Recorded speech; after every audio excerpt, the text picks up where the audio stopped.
In a wealthy suburb of Rochester, New York, a husband, father of two, and founder CEO of a small but successful tech company was found shot to death in his home. His wife and youngest son were on scene when the police arrived, and they had a story. One that was intended to keep them both out of prison. The only problem with their story was that the crime scene told a very different one. We're about to take a look at the unusual case of Charlie Tan. Nothing in this case seems to check the regular boxes. A small community rocked by a tragedy, but it was the accused, not the victim, that was well loved by friends, family, and the broader community.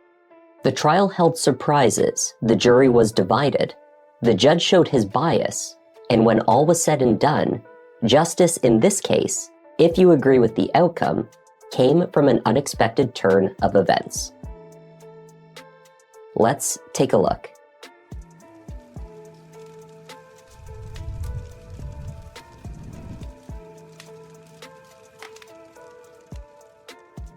Pittsford is a suburb of Rochester in New York State. The large houses are homes to business leaders, doctors, lawyers, and other professionals and their families. The neighborhood is known to be a quiet and safe one. The Tan family, Jim and Jean, had moved to Pittsford from Canada when their two boys, Jeff and Charlie, were still young. The parents, who had originally emigrated from China, found themselves living a sort of American dream, at least on the surface. Jim had founded and continued to run a successful business, Dynamax Imaging, a medical imaging equipment and software company. By 2015, their eldest son, Jeff, had moved out of the family home to attend college and lived in Colorado. 19-year-old Charlie had done the same. The former high school class president, football player, and academic had found his place in the Ivy League. Charlie was in his fourth semester at Cornell. He was part of a fraternity and played on the sprint football team. In early 2015, everything seemed to be going well for the popular sophomore. No one close to Charlie at Cornell, nor close friends back home in Pittsford, would have predicted what was about to take place. Charlie, however, seemed to know exactly what was coming. On the evening of February 9th, 2015, Jean Tan placed a call from the family home to 911. 911 center, what is the address of the emergency? Yes. Hi. This is Jean Tan. I heard an argument and that someone talked to my husband. Ma'am, I can't understand anything you're saying. Does anyone need an ambulance? Did you say you heard a shot? Yeah. Does somebody in the house have a gun? Who's already dead? You're who? The husband. Are you in a safe spot? Yes, I am. We need you to wait outside of the house for the police officer's safety. When responding officers arrived at the Tan house, they found Jean Tan and Charlie waiting for them outside of the house, as instructed by the emergency call operator. Inside, on the upper level of the house, in the home office, Jim Tan was found dead on the floor. He had suffered 3 gunshot wounds, 2 to the chest and 1 to the head. It appeared that he had been seated at his desk when the shots were fired. The first from the hallway, then the following 2 at closer range. Spent shell casings were found on the floor near the doorway. There had been no attempt to clean these up or dispose of them. Jean's explanation of the incident provided to the 911 operator seemed a bit confused. Responders inferred that Charlie and Jim had been arguing, that Jean had only just heard the shots fired. Her son and husband arguing, the caller heard shots. Said someone in the house has a gun. Saying her son shot her husband, caller is hysterical. She's saying that the son was trying to protect himself. When officers arrived, Jean clearly stated that her son had fired the shots. She also insisted that he had done so to protect her. Charlie echoed his mother's story. He had no choice but to fire on his father. Charlie then led the officers to a shotgun left in the garage. Are either of them suspects at this point? Well, obviously that we're talking to them because we believe that they may have some involvement in this. We just don't know the circumstances surrounding it yet. Search warrants are being written for the residents. Jean and Charlie were taken to the station for further questioning. Aside from their initial statements made on the call to 911 and when officers first arrived on scene, neither offered any details about what had transpired. Once at the station, Charlie's lawyer was immediately present, and he and his mother stopped talking. When Jean Tan was brought into the police station under suspicion for her husband's death, detectives found a few telling items on her person. First, in Jean's pocket, was an appointment card for an upcoming court date. She had reported her husband to law enforcement, a fact that supported her and her son's stated fears over Jim's abusive behavior. However, also in her pocket was a list of names of local, prominent criminal defense attorneys, alongside their contact information. Business cards were likewise found inside of her purse. Jean had come to the station prepared. And this was not the only indication that Jim's death may not have come about in the way that Jean had described to the 911 operator. After a search warrant for the house was obtained, new passport photos for both Charlie and Jean were found inside. Had Charlie and his mother been planning a trip out of the country? Open on Jim's computer at his work desk were his emails. Despite being in the middle of correspondence with multiple employees and business associates, investigators found that Jim had not replied to anything written to him for days. There was also one glaringly obvious detail noted by responding officers. There was dried blood throughout the scene. Counter to the statements made by Jean Tan on the 911 call, the incident that led to her husband's death could not have just occurred. In further support of this, there was also a distinct odor. There was little doubt that Jim Tan had been dead for days. Approximately 4 full days, in fact. Before Jean placed the call to 911 on the 9th of February, Charlie sent an email to his fraternity brothers. The email contained a warning. Something was coming. Expect law enforcement to be in touch with them. They would have questions about Charlie. He titled the email Showtime. Before leaving, he also visited his football coach, who doubled as a student counselor. Charlie, who never cried, broke down in tears with his coach, who offered to help him in any way that he could. But there was nothing that the coach could do, Charlie said. That evening, a Thursday night, he had dinner with a friend, Jacob Grossman. Jacob reported that Charlie was not his regular, lighthearted, and carefree self. He was visibly distressed and upset. Charlie had told Jacob that he would need to leave the country, but offered no further details as to why this was necessary. Another friend of Charlie's who spoke with him that evening was also concerned about what he might do. A call was placed to police to perform a wellness check on his home. He didn't give us a lot of details. I'm just worried that he might do something at his house. I don't know if anything's going to happen, but I just can't take a chance. All right, well, I'm going to have him go to that house and check on him. Deputy Steve Williams arrived at the Tan household that Thursday evening in time to catch Charlie and his mother leaving the house. The deputy would later recall that Charlie explained that his friend was overreacting. He had been upset earlier in the evening, but was working through his problems. Charlie came across as calm, articulate, not upset, and not distraught in any way. 4 days later, Steve Williams and others would come to a horrific realization. Jim Tan was almost certainly lying dead in the upstairs office when he attended the property. He must have encountered Charlie at the house only hours, perhaps minutes, after the son had killed his father. Charlie was arrested for the murder of his father and initially held in police custody while a formal indictment was sought. The story of self-defense was clearly false. Jean and Charlie were lying. The only question left by the physical evidence was whether Charlie had in fact pulled the trigger. Was it not just as likely that Jean committed the murder and her son was now covering for her? Investigators believed that the evidence pointed to the son.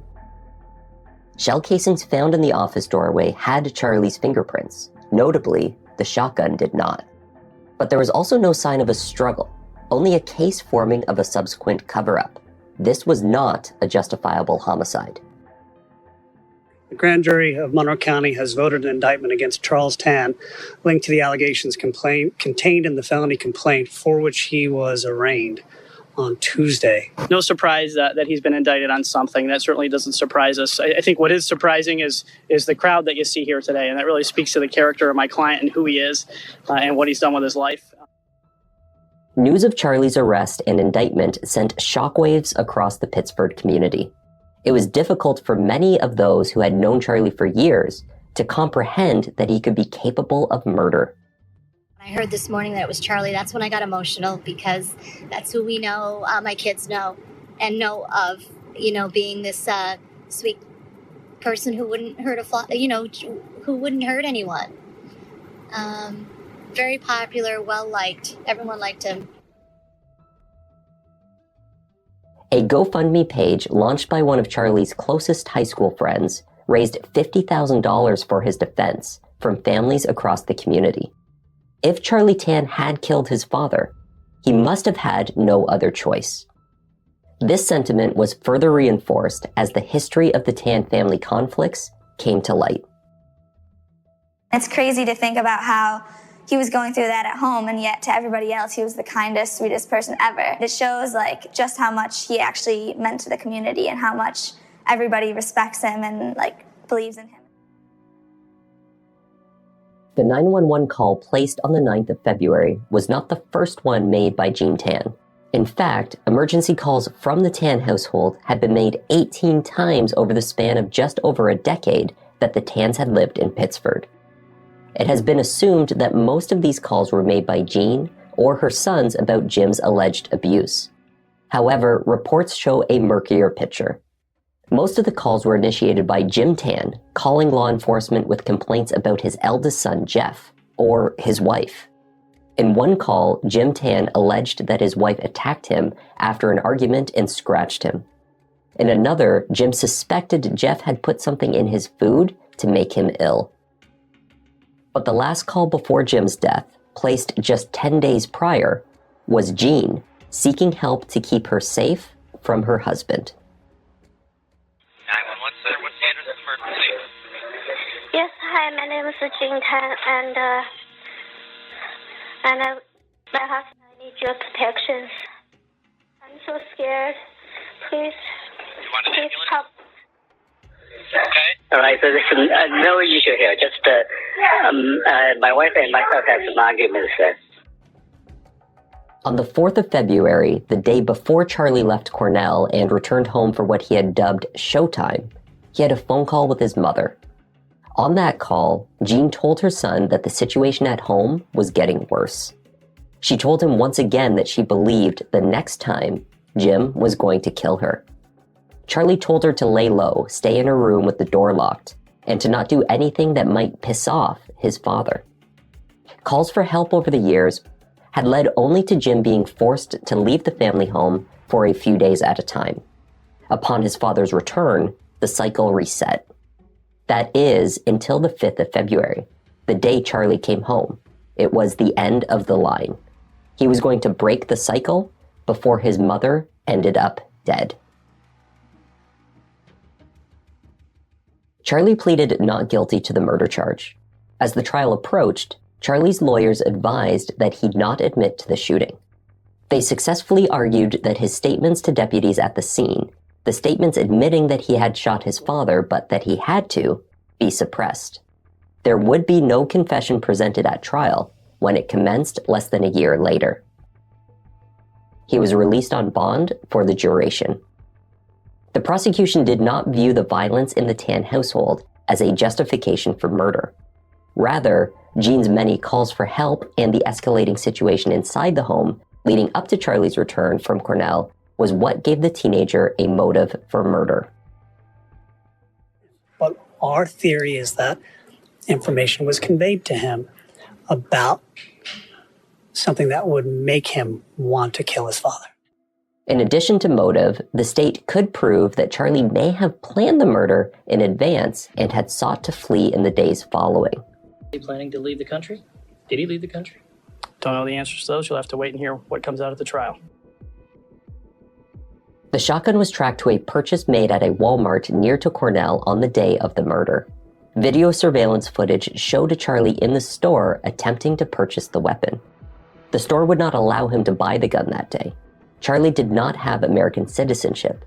As a Canadian, Charlie needed to be placed on a wait list for the weapon. Evidently, Charlie did not have time to wait. Undeterred, Charlie sought out a friend of his from the university, claiming that he was planning a camping and hunting trip that weekend. Could his friend buy the gun for him? It took several hours, but Charlie acquired the shotgun. The court heard from the deputy who had attended the Tan home on the evening of the murder. The jury also heard from Jacob, who had placed the call for a welfare check. After leaving the house that night, Charlie and his mother drove to the Canadian border. From Toronto, they applied for Chinese travel visas and purchased one-way tickets to Shanghai. Within a few days, they had the visas processed and collected. But over the weekend, while they waited, Charlie began to reconsider his plans. He would be leaving his brother Jeff alone in the United States. He also believed he would be placing his mother under suspicion for the murder. Instead of catching the flight to China, they drove back to the house, staged the 911 call, and called a lawyer. The state knew that Charlie had fled, and they suspected he had planned a flight out of the country, but the jury at Charlie's trial would not hear all of these details. Prosecutor William Gargan had found himself on the wrong side of Judge James Piano on more than one occasion throughout the trial.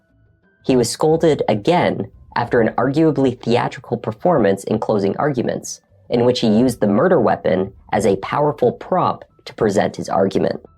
The state argued against the sympathetic depiction of a son and mother left with no other choice. There was no sign of a provoked attack or anything resembling a life and death struggle at the scene of the killing. Jim had been in the presumed safety of his own home, then shot 3 times by his son. When it came time for the defense to present their closing argument, they made a risky move. His defense pointed the finger at Gene Tan as the shooter. Yes, Charlie's fingerprints were on the shell casings. Charlie had purchased the shotgun. Was it not possible that he did so for his mother's protection, loaded the gun for her, but was not the one who pulled the trigger? There was no evidence, they argued, to prove that Charlie was the shooter. Gene had motive as well, arguably a stronger one. Numerous friends had supported Charlie throughout the trial. Each testified to the stellar person that he was. Charlie would have protected his mother. Perhaps he was protecting her now by taking the blame. Homicide occurred. We know that. Frankly, an intentional homicide occurred. We know that. We said that during our closing argument. But there was reasonable doubt relative to Charlie Tan being the person that did that. The jury's deliberations lasted for days and days. The jury was split. 8 members were in favor of a conviction, 4 voted for an acquittal. They were not, however, technically deadlocked. According to some, discussions were ongoing and they wished to push on. Judge Piano had seen enough.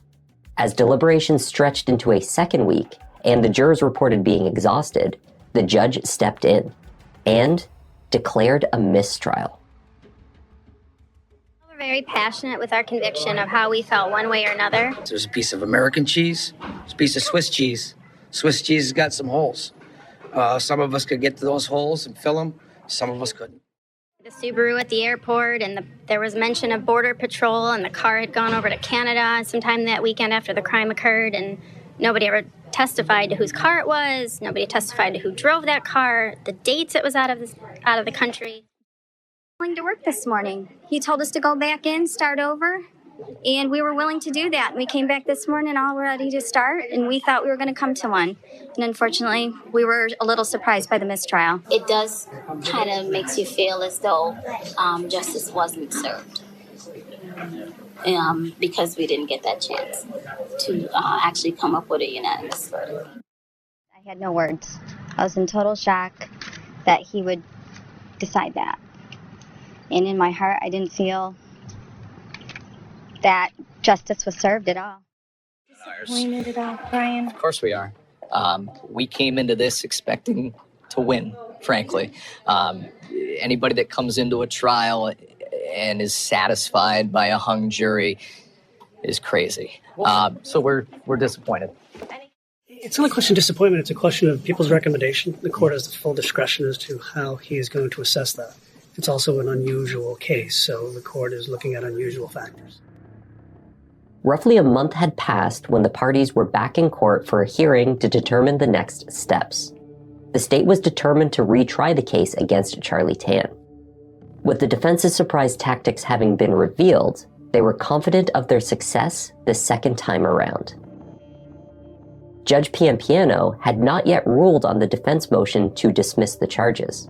The motion was filed as a matter of common practice, forcing the judge to review the evidence available in the case and whether it was sufficient to proceed. When Judge Piampiano ruled on the motion, he began speaking to the weakness of the state's case. State prosecutor Bill Gargan, again caught off guard by the turn of events, requested to be heard on the issue and was denied. The prosecutor proceeded to accuse the judge of suffering from a form of amnesia that caused him to forget and therefore dismiss the wealth of evidence against Charlie Tan. To this, the judge threatened to place the prosecutor in handcuffs and usher him from the court. And I was more than willing to have handcuffs placed on me to argue my point. He ruled to dismiss the case against Charlie outright, a ruling that all but ensured Charlie could not be retried for the murder. There is no potential for changing what occurred.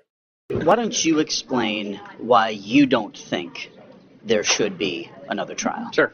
Very simple. Despite the people's efforts to couch this any differently, this is a trial order of dismissal before the rendition of a verdict. I'm talking about everyday language. Why should there not be another trial? There shouldn't be another trial because it's not allowed under the law. 2 days before Judge Piampiano made his shocking decision to dismiss the charges against Charlie, he had won an election to a Supreme Court seat. The timing called into question Piampiano's judgment. Back up. Sorry. Please, calm down. Let's go over here. Okay. Calm down. He had left jurors to deliberate for over 50 hours on a case he later determined had no merit. I don't think it says a lot of good things about the justice system, only because it was set to be a trial by jury, and in the end it was basically a trial by judge's decision, and I don't think that's the way things are supposed to go. I think Mr. Tan deserved another trial. Yes. Not Charlie, Jim. Charlie Tan moved on with his life. He was forced to withdraw from Cornell after the arrest, but he planned to continue his education. Charlie applied to 24 different colleges following the dismissal of the charges against him, and eventually one of them, Chicago State University, offered him an acceptance. In Chicago, Charlie volunteered with a youth mentoring program. He had his 1-year-old German Shepherd certified with the nonprofit Therapy Dogs International. He worked with local adolescents in his community and dreamed of setting up an after-school program to promote academics and sports programs in his new neighborhood. It seemed that Charlie Tan was getting back to being the person everyone knew him to be before his father's murder. But there was a dark cloud hanging over his head. During this time, an appellate court ruled that then State Supreme Court Justice James Piampiano's decision to dismiss the case was wrong and legally unsound. But the murder charge could not be reinstated. The decision stated that it could not reverse the dismissal, though the court did decide that there was sufficient evidence for the prosecution. And state prosecutors in New York had not forgotten about Charlie Tan. Lying during the purchase of a firearm in order to skirt regulations and acquire one is a federal offense. Similarly, receiving a firearm with the intent to commit a criminal offense, such as shooting your own father, is a serious federal crime. Charlie's old friend, Whitney Knickerbocker, was approached by state prosecutors. He was informed of the repercussions he faced for having purchased the gun for Charlie. Whitney started talking. He admitted to his role in the purchase, an illegal one, and in exchange was off the hook for any wrongdoing. Charlie Tan, however, was facing multiple federal gun charges. Initially, federal officials were unaware of Charlie's location. He had moved back to Canada. So they issued a warrant for his arrest. Shortly after, he was arrested at the Canadian-US border as he traveled back to the United States to attend a friend's wedding. Had anybody wanted to reach out to me, had anybody wanted to reach out to James Nobles and tell us, we would have turned him in. He would have turned himself in. I was notified by the news. We had no notice. My partner James actually sent me a text last night. A member of the media had reached out asking for a comment. We knew nothing about it. And then obviously confirmed that it was in fact the case. But to say that I'm shocked is an understatement. The judge did was wrong. So what we did next was just cooperate with the federal prosecutors who next had the case. While waiting in custody, Charlie pleaded guilty to the charges. He apologized to the judge in a court hearing and accepted responsibility for his actions in acquiring the shotgun. His defense team requested a sentence of 5 years, while the prosecution pushed for close to the maximum, 25 years. Before sentencing Charlie, Judge Frederick Scullin said the evidence was overwhelmingly of a premeditated purchase of the shotgun and of premeditated murder. He called Charlie an extremely disturbed individual. Then he sentenced the 23-year-old to a 20-year term in federal prison. Charles Tan went to great lengths to acquire a shotgun unlawfully with lies about the actual purchaser and intended use. He planned to leave school and flee the country, and he found his father working at his computer behind a desk in his slippers and gunned him down with one shot from the hallway and two at close range, the last one to his face and instantly lethal.